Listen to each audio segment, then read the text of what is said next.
ለመላው የክርስትና እምነት ተከታዮች እንኳን ለመስቀል ደመራ በዓል በሰላም አደረሳችሁ እንላለን። ጤና ይስጥልን እንደምናመሻችኋል ውድ ተመልካቾቻችን ከአባይ ቴሌቪዥን የሚተላለፍላችሁ የዕለተ አርብ መስከረም 16 2018 ዓ.ም አውደ ዜና ተጀምሯል። በምሽቱ የዜና ውጃችን በርካታ ዘገባዎችን ወደ እናንተ እናደርሳለን። የቢዝነስና ምጣኔ ሀብት ዘገባችንም ሰዓቱን ጠብቆ ወደ እናንተ ይቀርባል። አውደ ዜናውን እየመራው ደግሞ እኔ ካስኝር ጋር ከእናንተ ጋር ቆይታ አደርጋለሁ። አብራችሁን ቆዩ።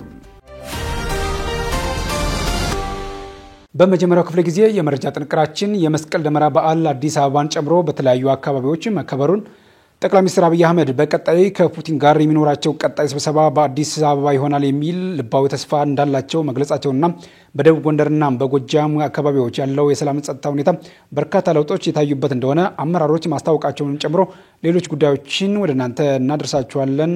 አብራችሁን ቆዩ። ወደ ቀዳሚው ዜና አለፍን። የመስቀል ደመራ በዓል አዲስ አበባን ጨምሮ በተለያዩ አካባቢዎች ተከበረ። የኢትዮጵያ ኦርቶዶክስ ተዋሕዶ ቤተክርስቲያን በየዓመቱ በአደባባይ ከምታከብራቸው በዓላት መካከል የመስቀል ደመራ አንዱ ሲሆን ይህም በዛሬው ዕለት በአዲስ አበባ መስቀል አደባባይ ጨምሮ በተለያዩ የሀገሪቱ ክፍል ሃይማኖታዊ ትውፊቱንና ስርዓቱን ጠብቆ በድምቀት ተከብሯል። የመስቀል ደመራ በዓል በአዲስ አበባ ከተማ ብቻ የመስቀል አደባባይን ጨምሮ 2375 ደመራዎች በተለያዩ አድባራትና ቦታዎች ላይ መለኮሳቸውም ተገልጿል። በመስቀል አደባባይ በነበረው ክብረ በዓል ላይ የኢትዮጵያ ኦርቶዶክስ ተዋሕዶ ቤተክርስቲያን ፓትርያርክ ብፁዕ ቅዱስ አቡነ ማትያስ፣ ብፁዓን አባቶችና የኢትዮጵያ ኦርቶዶክስ ተዋሕዶ ቤተክርስቲያን እምነት ተከታዮች እንዲሁም የአዲስ አበባ ከተማ አስተዳደር ከንቲባ አዳነች አቤቤን ጨምሮ ከፍተኛ የመንግስት የሥራ ኃላፊዎች፣ የልዩ ልዩ ሀገሮች አምባሳደሮችና ጎብኚዎች ተሳትፈዋል።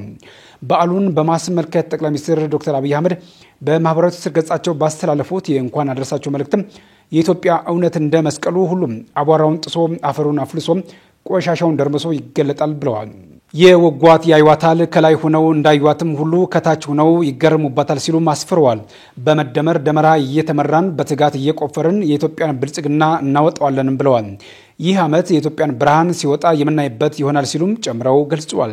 ኢትዮጵያ በዩኔስኮ የማይዳሰሱ ቅርሶች እስካሁን ካስመዘገበቻቸው መካከል ጥምቀት በዓል፣ ፊቼ ጨምበላላ፣ የገዳ ስርዓት፣ ሸዋል ኢድ፣ ሄራ ሂሳ እንዲሁም በዛሬው ዕለት እየተከበረ የሚገኘው የመስቀል ደመራ በዓልም አከባበር ስርዓት ይገኙበታል።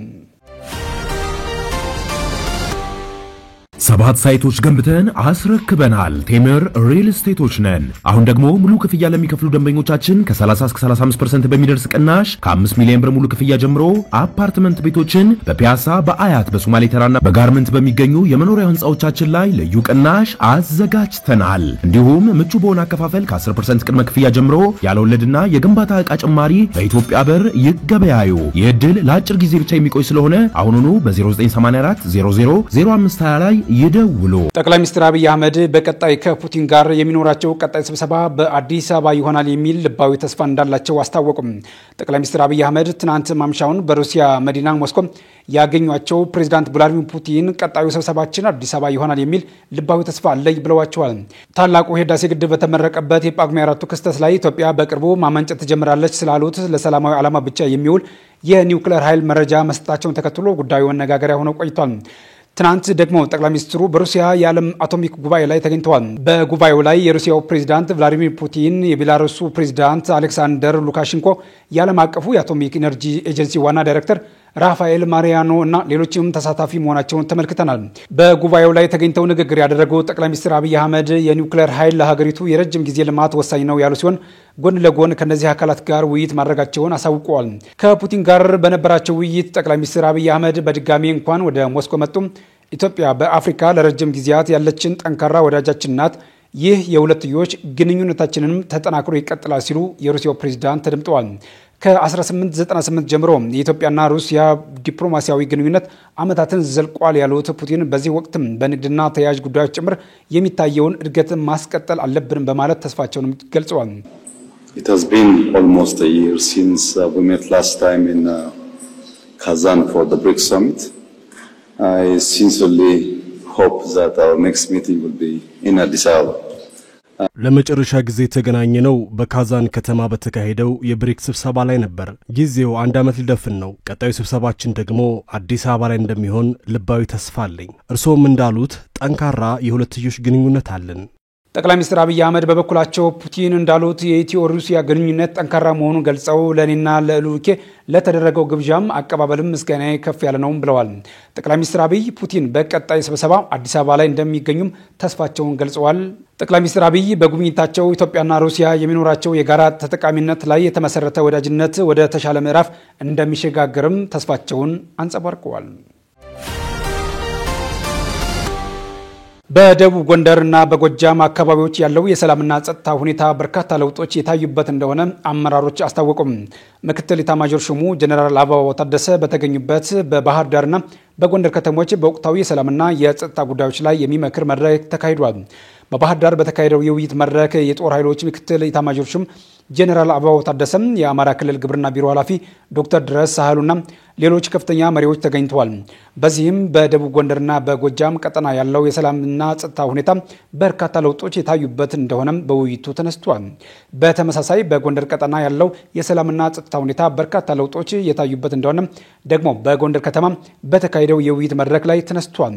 አሁን ያለውን ሰላም ዘላቂና አስተማማኝ ለማድረግ የሚያስችል የቀጣይ ጊዜያት ቁልፍ ስራዎች ቀርበው በውይይት ተሳታፊዎች መግባባት ላይ ተደርሷልም ተብሏል። በቀጣይ ጊዜያት የቀጠናውንና የክልሉን ሰላም አስተማማኝ በማድረግ ማህበረሰቡ በሰላም ወጥቶ እንዲገባና በሙሉ አቅሙ ወደ ልማት ስራዎች እንዲዞር ሰላሙን አስተማማኝ ማድረግ እንደሚገባም በመድረኩ ተገልጿል። በሁለቱም ከተማዎች በተካሄደው ግምገማና ውይይት የጦር ኃይሎች ምክትል ኢታማዦር ሹም ጀነራል አበባው ታደሰን ጨምሮ ከፍተኛ የክልሉ ባለስልጣናት እንዲሁም ወታደራዊ አመራሮች ተገኝተዋል። የተወዳጁ ተመልካቾቻችን እየተከታተላችሁ ያላችሁት ከአባይ ቴሌቪዥን የአውደ ዜና የመረጃ ሰዓታችን አሁንም እንደቀጠለ ነው። በዶንጋ ብሔረሰብ የመዋቅር ጥያቄ ጋር በተገናኘ እየተፈጸመ ነው የተባለውን እስር የክልሉ መንግስት ማስተባበሩንና ቢንያሚን ኔታንያሁ በኒውዮርክ የተመድ ስብሰባ ላይ ንግግር ሲጀምሩ የሀገራት መሪዎች ጥለዋቸው በመውጣት ተቃውሞ እንዳሰሙባቸው መገለጹ ጨምሮ ሌሎች ጉዳዮችን ዘነበ ህሉፍ ይዟል። በድጋሚ አብራችሁን ቆዩ። በዶንጋ ብሔረሰብ ከመዋቅር ጥያቄ ጋር በተገናኘ እየተፈጸመ የተባለውን እስር የክልሉ መንግስት አስተባበለም።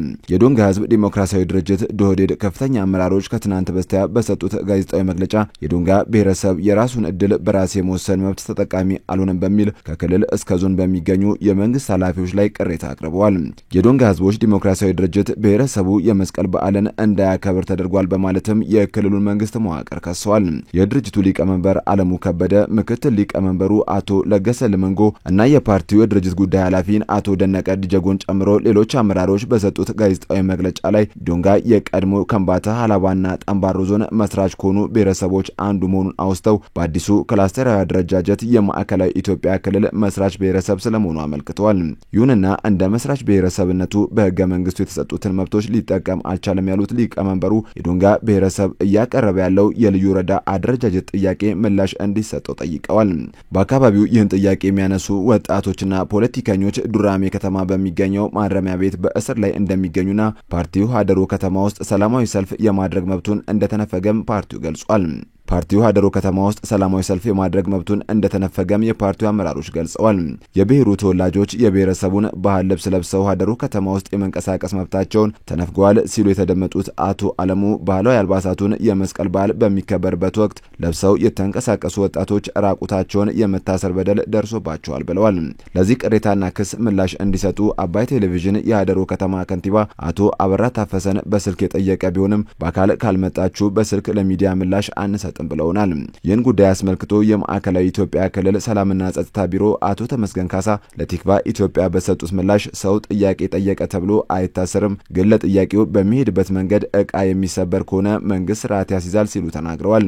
በዓልን አስታኮ ባህላዊ ልብስ የሚለብሱ ሰዎችን የሚነካ አካል ይኖራል ብዬ አላስብም ካለ ህገ ወጥነት ያሉት አቶ ተመስገን የመዋቅር ጥያቄ አለ፣ ግን ደግሞ የመዋቅር ጥያቄ ሊያሳስራቸው አይገባም፣ ሊታሰሩም አይችሉም ብለዋል። የክልሉ መንግስት ስራዎችን እየሰራ ነው ያሉት ኃላፊው መጀመሪያ ጤናማ የሆነ እንቅስቃሴ እንዳይኖር የሚያደርጉ ከጥያቄው ጋር የሚያያዙ ጉዳዮች ካሉ ስርዓት የማስያዝ ስራ ይሰራል ሲሉም ተናግረዋል። በኦሮሚያ ክልል በኢመደበኛ ማቆያ ቦታዎች ፍርድ ቤት ሳይቀርቡ ለተራዘመ እስር የተዳረጉ ተጠርጣሪዎች መገኘታቸውን ኢሰመኮ ገለጸ። የኢትዮጵያ ሰብአዊ መብቶች ኮሚሽን ኢሰመኮ በ2017 ዓመተ ምህረት በኦሮሚያ ክልል በ156 ፖሊስ ጣቢያዎችና ኢመደበኛ ማቆያዎች የተጠርጣሪዎች ሰብአዊ መብቶች አያያዝን አስመልክቶ ባካሄደው ክትትል የተለዩ ግኝቶችና የተሰጡ ምክረ ሀሳቦች ላይ ከባለድርሻ አካላት ጋር መስከረም 9 ቀን 2018 ዓመተ ምህረት በቢሾፍቱ ከተማ የምክክር መድረክ ማካሄዱን አሳውቋል። በውይይቱ ከጨፌ ኦሮሚያ ከክልሉ ርዕሰ መስተዳድር ጽሕፈት ቤት፣ ጠቅላይ ፍርድ ቤት፣ ፍትህ ቢሮ፣ ፖሊስ መምሪያዎችና ጣቢያዎች የተውጣጡ የሥራ ኃላፊዎችና ባለሙያዎች ተሳትፈዋል። በመድረኩ ክትትል በተደረገባቸው ፖሊስ ጣቢያዎች በወንጀል ድርጊት የተጠረጠሩ ሰዎች መሰረታዊ መረጃዎች መመዝገባቸው፣ ሃይማኖትን፣ ብሔርን፣ የፖለቲካ አመለካከትንና ሌሎች ልዩነቶችን መሰረት ያደረጉ እስሮች አለመኖራቸው ተነስቷል።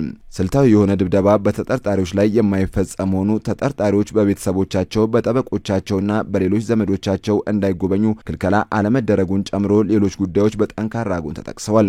በሌላ በኩል በፖሊስ ጣቢያዎችና በኢመደበኛ ማቆያ ቦታዎች ወቅታዊ ጉዳይ በሚል ፍርድ ቤት ሳይቀርቡና ክስ ሳይመሰረትባቸው ለተራዘመ እስር የተዳረጉ ተጠርጣሪዎች እንደተገኙ ተገልጿል። የጸጥታ ችግር ባለባቸው አካባቢዎች በተጠርጣሪዎች ምትክ የቤተሰብ አባላት የሚታሰሩ መሆናቸው፣ በፍርድ ቤት ውሳኔ ነጻ የተባሉ ሰዎችን ወቅታዊ ሁኔታ በሚል አስሮ የማቆየት ተግባር መኖሩ፣ በተወሰኑ ፖሊስ ጣቢያዎች በፍትሐ ብሔር ጉዳይ ሰዎች ያለ ፍርድ ቤት ውሳኔ መታሰራቸውም እንደ ችግር ተነስቷል።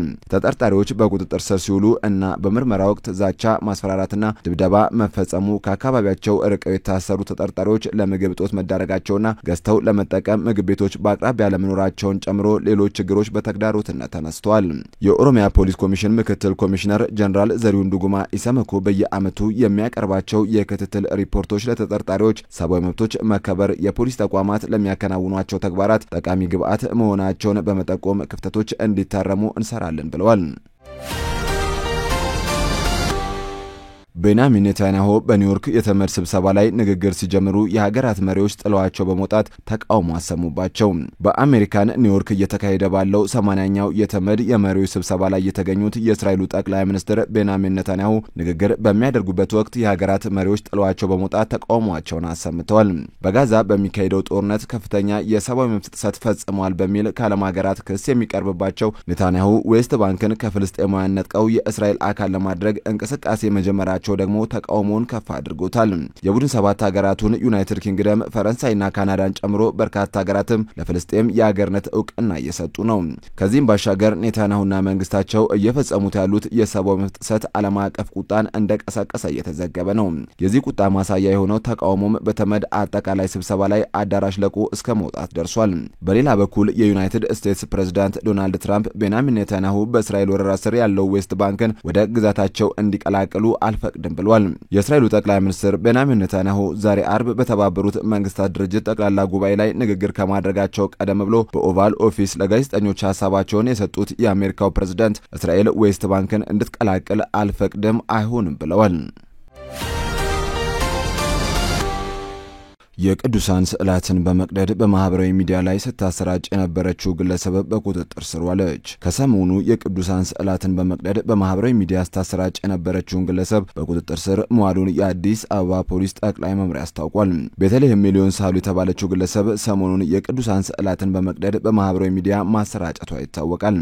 ሃይማኖትን ማንቋሸሽና ማዋረድ ተገቢነት የሌለውና በሕግ የሚያስጠይቅ ሕገወጥ ተግባር በመሆኑ ፖሊስ ግለሰቧን በፈጸመችው ድርጊት መስከረም 16 ቀን 2018 ዓመተ ምህረት በቁጥጥር ስር በመዋል ምርመራ እያጣራ መሆኑን የአዲስ አበባ ፖሊስ ጠቅላይ መምሪያ አስታውቋል።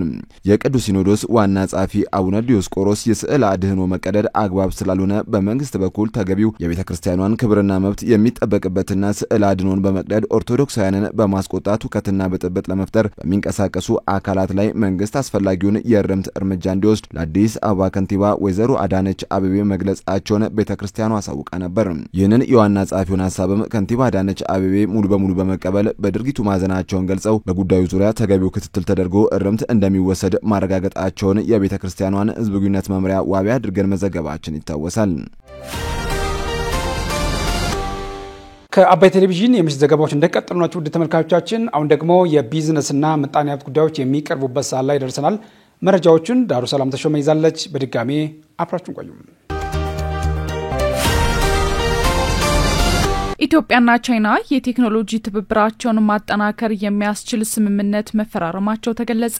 የስምምነት ፊርማውን የኢኖቬሽንና ቴክኖሎጂ ሚኒስትሩ ዶክተር በለጠ ሞላና የቻይና ኢኖቬሽንና ቴክኖሎጂ ሚኒስትር ሊ ሌቼንግ ፈርመውታል። ዶክተር በለጠ ሞላ እንደገለጹት የስምምነቱ ዋና ዓላማ በቴክኖሎጂ ዘርፍ ትብብርን ማጠናከር፣ የዲጂታልና ኢኖቬሽን ልማት ዘላቂነትን ማበረታታትና ቴክኖሎጂን በሁሉም ዘርፎች የመጠቀም ባህልን ማሳደግ ነው። ኢትዮጵያ ዲጂታል ትራንስፎርሜሽንን ማሳደግ ሀገራዊ ግዴታዋ መሆኑን ገልጸው ለዚህ ስኬታማነት ደግሞ አጋርነትን ማጠናከር ወሳኝ ነው ብለዋል። ዛሬ የተፈረመው የመግባቢያ ስምምነትም በሳይንስና ቴክኖሎጂ የእውቀት ሽግግርና የልምድ ልውውጥ ለማድረግ ጉልህ ሚና እንዳለውም ገልጸዋል። የቻይና ኢኖቬሽንና ቴክኖሎጂ ሚኒስትር ሊ ሌቼንግ በበኩላቸው እንደገለጹት የዛሬው ስምምነት የሁለቱን ሀገራት የቴክኖሎጂ ትብብርና የዲጂታል ሽግግርን ለማሳካት የላቀ ሚና አለው። ቻይና ከኢትዮጵያ ጋር በሳይንስና ቴክኖሎጂ ዘርፍ ያላትን ትብብር ይበልጥ አጠናክራ እንደምትቀጥልም ተናግረዋል። ፕሬዚዳንት ታዬ አጽቀሥላሴ በቀይ ባህርና በህንድ ውቅያኖስ ዳርቻ የሚገኙ ሁሉም ሀገራት እኩል ተደራሽነት እንዲኖራቸው ጠየቁ። ፕሬዚዳንት ታዬ አጽቀሥላሴ በ80ኛው የተባበሩት መንግስታት ጠቅላላ ጉባኤ ላይ ባደረጉት ንግግር ቀይ ባህርንና ህንድ ውቅያኖስን የሰው ልጆች የጋራ ቅርስ ሲሉ በመግለጽ ሁሉም ሀገራት እኩል ተደራሽነት እንዲኖራቸውም ጥሪ አቅርበዋል። አያይዘውም ከፍተኛ ባህርን የሰው ልጅ የጋራ ቅርስ አድርጎ የሚገልጸውና ሁሉንም ሀገራት በእኩልነት የመጠቀም መብትን የሚያረጋግጠው የዓለም አቀፍ ህግ እውን መሆን አለበት ሲሉ አጽንኦት ሰጥተዋል። በተጨማሪም ከዚህ ቀደም የተባበሩት መንግስታት ድርጅት ዋና ጸሐፊ አንቶኒዮ ጉተሬዝ በአዋዛ ቱርክሜኒስታን ተካሂዶ በነበረው ሶስተኛው የባህር በር የሌላቸው በማደግ ላይ ያሉ ሀገራት ጉባኤ ላይ የተናገሩትን በማስታወስ አንድም ሀገር በጂኦግራፊያዊ አቀማመጥ ምክንያት ከልማት እድሎች ሊገለል አይገባም ሲሉ ተናግረዋል። እንዲሁም ኢትዮጵያ በቀይ ባህርና በህንድ ውቅያኖስ ዳርቻ ለሚገኙ ሁሉም ሀገራት እኩል ልማትና ደህንነት ለማረጋገጥ ሁሉን አቀፍ አካሄድ እንደምትከተል ገልጸው ህጋዊ የፖሊሲ ግቧን በዲፕሎማሲያዊና በሰላማዊ ተሳትፎ እንደምታስቀጥልም ቃል ገብተዋል። ኢትዮጵያ በአፍሪካ ሁለተኛ ትልቅ የህዝብ ብዛት ያላትና ከፍተኛ የባህር ንግድ ያላት እንደመሆኗ በቀይ ባህርና በህንድ ውቅያኖስ ደህንነት ላይ ልዩ ትኩረት እንደምትሰጥ መግለጻቸውን አናዶሉ የዜና ወኪል ዘግቧል። በቴሌብር ብድር የወሰዱ ደንበኞች እዳቸውን ካልከፈሉ ወደ ክስ እንደሚሄዱ ኢትዮ ቴሌኮም አስጠነቀቀ። ኩባንያው ብድር ላለባቸው ደንበኞቹ በጻፈው ደብዳቤ የተበደራችሁትን የህዝብና የመንግስት ገንዘብ በአስቸኳይ ክፈሉ ሲልም አሳስቧል። ኢትዮ ቴሌኮም ብድር በቴሌብር ወስደው ያልከፈሉ ደንበኞቹ በአስቸኳይ እንዲከፍሉ ያሳሰበ ሲሆን ያለባቸውን እዳ ካልከፈሉ ግን ወደ ክስ እንደሚሄድ አስጠንቅቋል። በቴሌብር ሂሳብ ቁጥር በገቡት የዲጂታል ፋይናንስ ብድር ውል መሰረት የማይክሮ ክሬዲት ሰርቪስ ብድር አገልግሎት አግኝተው ብድር የወሰዱ ተገልጋዮች በገቡት ውል መሰረት መክፈል የነበረባቸውን እዳ በጊዜው ባለመክፈላቸው ጉዳዩ ወደ ህግ ሊወስደው መሆኑን የኢትዮ ቴሌኮም የህግ ጉዳዮች አስተዳደር ዲፓርትመንት ባወጣው ደብዳቤ አስታውቋል። ስለሆነም ከኢትዮ ቴሌኮም ብድር በቴሌብር ወስደው ያልከፈሉ ደንበኞች አቅራቢያቸው በሚገኘው የኢትዮ ቴሌኮም የአገልግሎት ማዕከል ወይም የኢትዮ ቴሌኮም የቴሌብር ወኪል ዘንድ ጥሬ ገንዘብ ይዞ በአካል በመቅረብ ብድሩን በወሰዱበት የቴሌብር ሂሳብ ቁጥር ገቢ እንዲያደርጉም ጠይቋል። ወይም ደንበኞች ያለባቸውን እዳ ከባንክ ሂሳባቸው ብድሩን ወደ ተበደሩት የቴሌብር ሂሳብ ቁጥር በማስተላለፍ ያለባቸውን የህዝብና የመንግስት ገንዘብ መክፈል የሚችሉ መሆኑን አስታውቋል። ይህ ሳይሆን ቢቀር ግን በገቡት ውል መሰረት በፍርድ ቤት ክስ መስርተን ዋናውን ገንዘብ፣ የአገልግሎት ክፍያ፣ የቅጣት ክፍያ እንዲሁም ህጋዊ ወለድ፣ የዳኝነት፣ የጠበቃ አበል፣ የቴምብር ቀረጥና ልዩ ልዩ ወጪዎችን ጨምረን በህግ አስገዳጅነት የምናስከፍል መሆኑን እናስጠነቅቃለን ሲል በደብዳቤው ላይ አሳስቧል። ስትከታተሉት የነበረው የዕለተ አርብ መስከረም 16 2018 ዓ.ም የአውደ ዜና የመረጃ ጥንቅራችን ይህንን ይመስል ነበር። አብራችሁ ስለነበራችሁ ምስጋናችን ከልብ ነው። በያላችሁበት መልካም ምሽት።